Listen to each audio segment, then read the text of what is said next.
চিরকুটকে উদ্ধার করে তরিতা ও অনিমেষকে রামধোলাই দিয়ে পুলিশে দিল সুধা।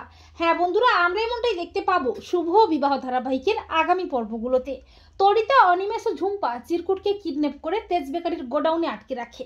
আর বাড়িতে চিরকুটকে কোথাও না খুঁজে পেয়ে বাড়ির সবাই কি করবে কিছুই বুঝতে পারে না। আর তেজ তো একেবারে অস্থির হয়ে ওঠে। অপরদিকে চিরকুট বুঝতে পারে তাকে তেজ বেকারিতেই রাখা হয়েছে। আর সুধার সন্দেহ হয় ঝুম্পাকে নিয়ে।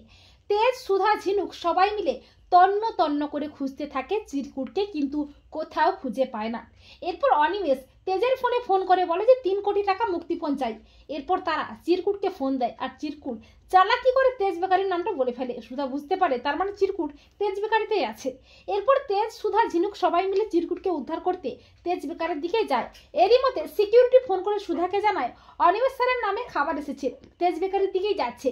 তখন সুধা বেশ বুঝতে পারে সবটাই তরিতা, অনিমেষ ও ঝুম্পাই করেছে। এরপর তেজ বেকারিতে গিয়ে অনিমেষ, তরিতা ও ঝুম্পাকে হাতে নাতে ধরে বেদম ধোলাই দেয় সুধা। সুধা বলে, ছি, তোমরা টাকার জন্য একটা বাচ্চা ছেলেকে কিডন্যাপ করে এনেছো, তোমাদের শাস্তি পেতেই হবে।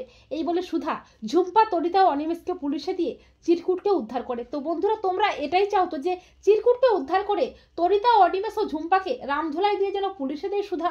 কমেন্ট করে এক্ষুনি জানিয়ে দাও তোমাদের মতামতটি।